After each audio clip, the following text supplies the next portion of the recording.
시청자 여러분 안녕하십니까? JTBC 아침 뉴스입니다.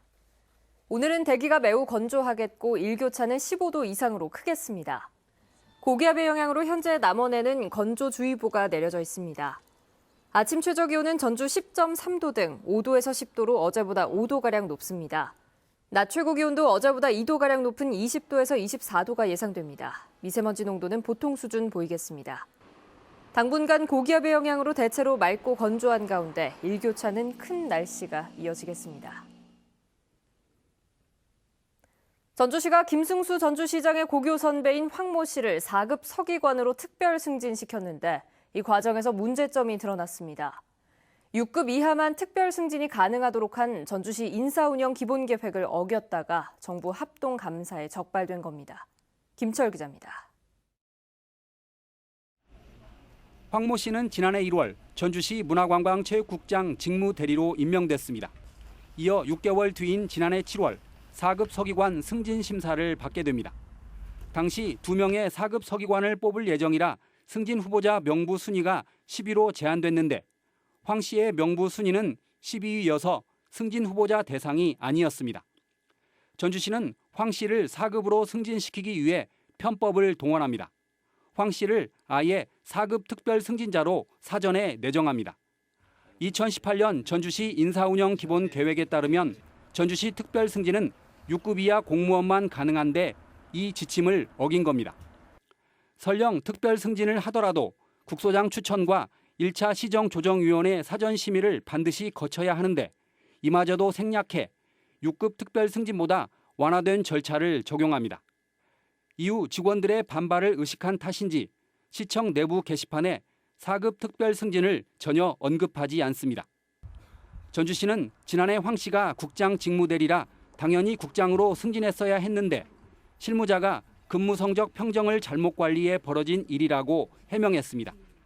그 직무대리 때 근평하면서 조금 실수한 부분이 있다 보니까 이제 직무대리를 그냥 바로 그냥 직급 승진할 때까지 그 서열을 그대로 유지시켰어야 되는데 그러지 못하고 그냥. 하지만 다른 직원의 반응은 다릅니다. 인사 운영 기본 계획을 어길 게 아니라 직무대리를 6개월 더 하더라도 순위 명부 안에 들어온 뒤 승진을 시켜야 합니다. 전주시에서 10년 넘게 승진하지 못한 직원들도 많아요.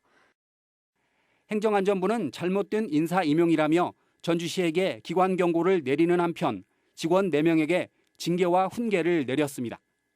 공교롭게도 문화체육관광국장 황 씨는 김승수 전주시장의 모교인 익산 모 고등학교 선배입니다. 전주시는 김 시장이 황 국장 특별 승진에 개입하지 않았다고 주장했습니다. 그러나 인사운영 기본 계획을 어겨가며 강행한 4급 서기관 특별 승진에 김 시장의 의중이 전혀 반영되지 않았는지는 의문으로 남습니다. JTBC 뉴스 김철입니다. 전주시는 서기관의 특별 승진이 감사에서 적발된 건 실무자가 근평 관리를 잘못했기 때문에 벌어진 일이라고 해명했습니다. 하지만 보건소장과 덕진구청장 인사도 규정을 어겼다는 점에서 인사관리에 구멍이 뚫렸다는 비판이 커지고 있습니다. 계속해서 나금동 기자입니다. 전주보건소장 김모 씨는 2017년 12월 장기교육 대상자로 결정됩니다. 지역보건법 규정과 지방공무원 임용령에 따르면 후임 보건소장은 의사면허가 있거나 5년 이상 보건 업무에 근무한 경험을 갖춰야 합니다. 그런데 전주시는 자격이 안 되는 지방행정서기관 장모 씨와 송모 씨를 잇따라 보건소장으로 임용했다가 감사에 적발됐습니다. 관리자로서의 역량을 발휘할 수 있는 부분이 필요하다고 되었고 그 상황 속에서 국장급이 1년이라는 기간 동안 한시적으로 보건소를 총괄 관리한 걸로 그렇게 알고 있습니다. 지난해 7월 덕진구청장을 임용할 때도 또 규정을 어겼습니다.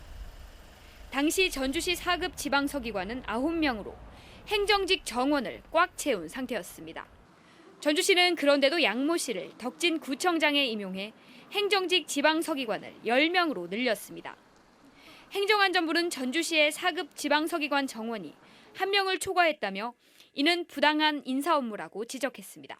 지방자치단체에서 인사라는 것은 가장 공정하고 가장 엄정하게 해야 될 것인데 일부 감사에서 지적사항이라는 것들을 너무 가볍게 보고 이를 어기지 않았나 하는 생각이 듭니다.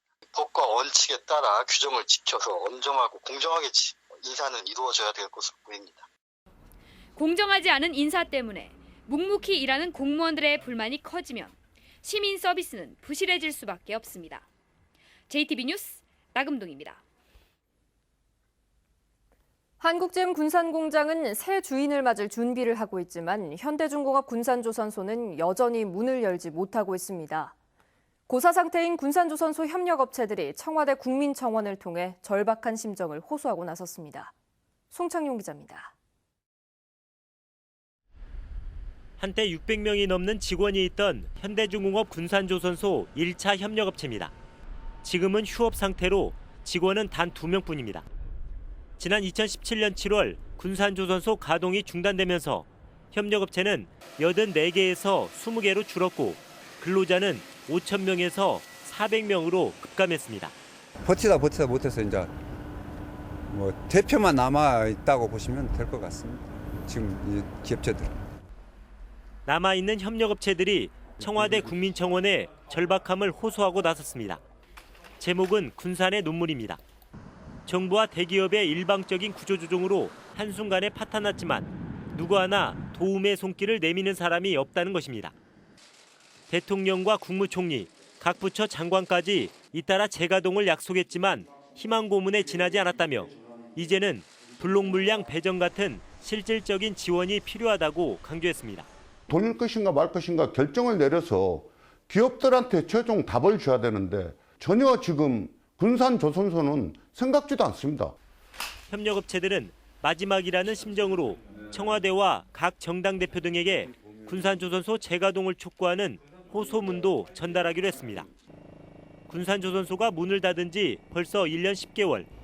이대로 잊혀지는 게 두렵고 억울해 백방으로 뛰고 있다는 협력업체들의 간절함에 정부나 현대중공업이 답을 내놓을지 주목됩니다. JTB 뉴스 송창용입니다.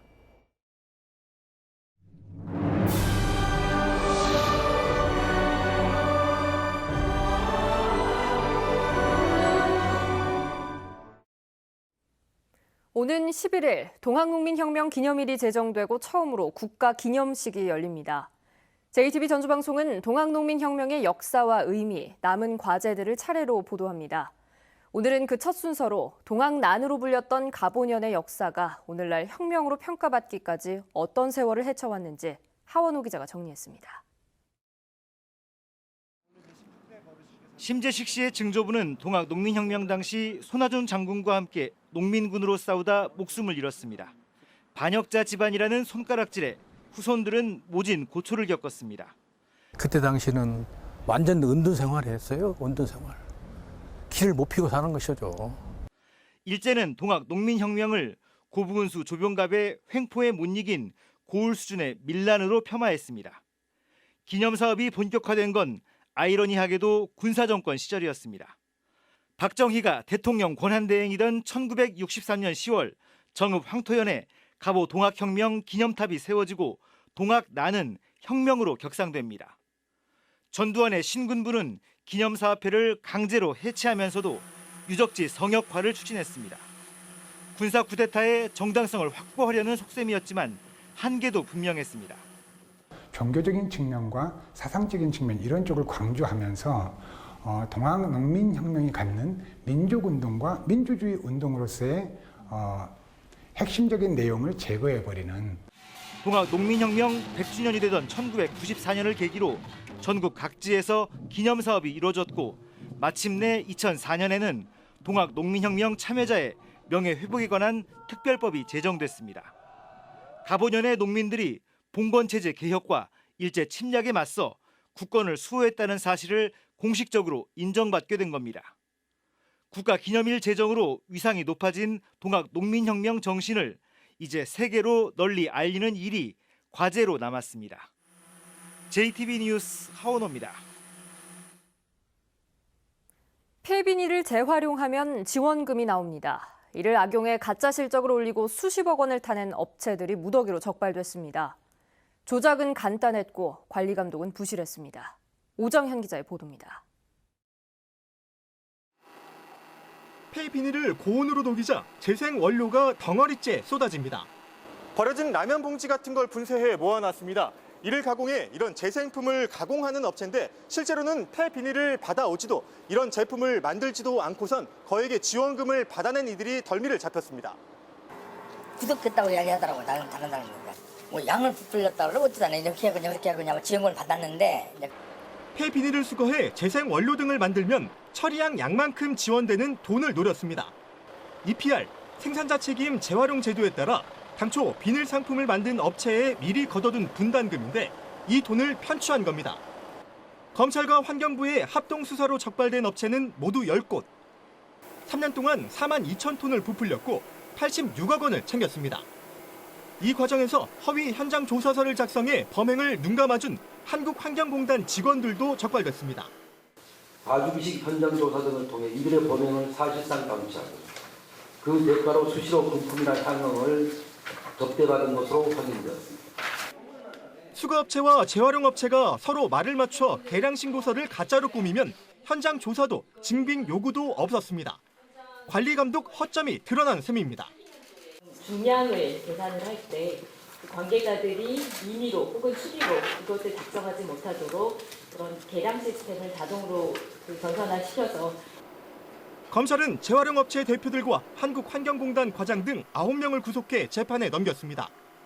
환경부는 그동안 과태료 처분에 그쳤던 허위실적 제출 행위에 대한 제재를 고발로 상향하기로 했습니다. JTB 뉴스 오정현입니다. 올해로 89번째를 맞는 춘향제의 막이 올랐습니다. 앞으로 닷새간 남원 광안루원 일대에서는 풍성한 축제가 펼쳐지는데요. 첫날인 어제 한국 최고의 전통미인을 뽑는 전국 춘향 선발대회가 열렸습니다. 주희인 기자가 다녀왔습니다. 성춘향과 이몽룡의 사랑이 싹튼 광안루원. 오색 한복을 곱게 차려입은 예비 춘향이들이 단아한 자태를 뽐내며 환한 미소로 광안루의 밤을 밝힙니다. 본선에 오른 후보 32명의 치열한 경합 끝에 21살 대학생 황보름별 씨가 춘향진에 뽑혔습니다. 어버이날에 큰 효도를 하게 된 것 같아서 정말 너무 감사드린다고 말씀드리고 싶고 벨리를 하면서 국악 음악을 배경으로 해서 춘향제와 사랑가 이렇게 알리고 싶습니다. 진선미, 정숙현, 6명의 춘향이들은 앞으로 1년 동안 홍보대사로서 남원의 멋을 알리게 됩니다. 춘향 선발대회에 입상한 춘향이는 앞으로 남원을 널리 알리는 홍보대사로서 임무를 충실히 할 것으로 기대됩니다. 오늘부터는 본격적으로 춘향제의 주요 행사가 펼쳐집니다. 광안춘몽 사랑에 빠지다라는 주제로 광안루원과 요천일원에서 열립니다. 남원 시내 전체가 아마 그 축제 분위기에서 큰 술렁거림이 있을 겁니다. 같이 함께 오시면 정말 재밌을 겁니다. 개막식 공연 춘몽을 시작으로 국악대전과 명인명창 국악대향연 등 전통의 멋이 담긴 다양한 무대가 선을 보이고 농경체험과 한복체험 등 관광객들이 직접 참여하는 행사도 마련됩니다. 전통문화, 공연예술, 놀이체험 등 다양한 프로그램으로 꾸며지는 이번 춘향제는 오는 12일까지 닷새 동안 남원에서 열립니다. JTB 뉴스 주혜인입니다. 완주군이 부모님의 안부를 대신 확인해주는 완주 안심콜 서비스를 시작했습니다. 남원 지리산 허브밸리가 한국관광공사가 육성하는 강소형 잠재 관광지로 선정됐습니다. 정원희 기자입니다. 완주군이 완주 안심콜 서비스 운영을 본격적으로 시작했습니다. 완주 안심콜은 다른 지역에 사는 자녀가 부모의 안부 확인을 신청하면 마을 이장과 부녀회장 등이 대신 방문해 결과를 알려주는 서비스입니다. 완주군은 독거노인 응급안전돌봄센터 안에 콜센터를 설치하고 연중 24시간 서비스를 제공한다고 밝혔습니다. 매년 홀로 사시는 어르신 인구가 늘어남에 따라 앞으로 다양한 사업을 통해 어르신들의 고독사 예방과 노인 안전 문제를 해결해 나갈 것입니다. 지리산 허브밸리가 한국관광공사가 시행한 강소형 잠재 관광지 공모 사업에서 사업 대상지로 최종 선정됐습니다. 강소영 잠재 관광지는 현재는 방문객이 많지 않지만 컨설팅과 체계적인 홍보를 통해 성장할 가능성이 있는 곳으로 허브밸리는 앞으로 다양한 지원을 받을 예정입니다. 지리산 허브밸리를 남녀노소 연령층을 넘어 새로운 재미와 힐링을 안겨주는 새로운 관광지로 만들어 가겠습니다.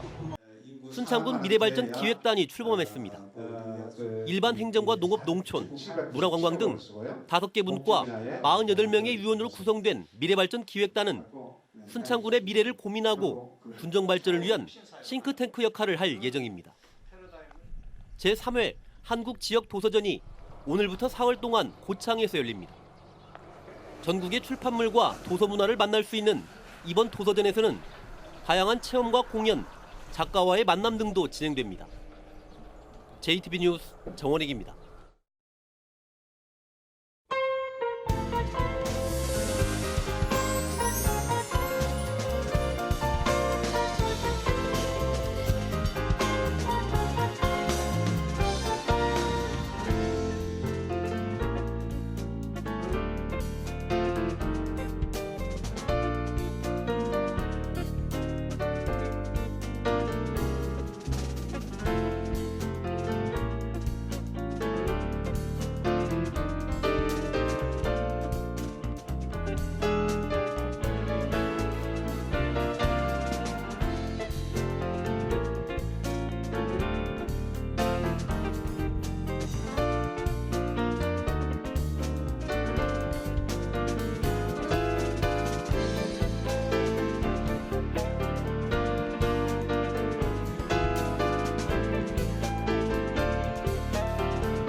JTB 아침 뉴스를 마칩니다. 함께해 주신 여러분 고맙습니다.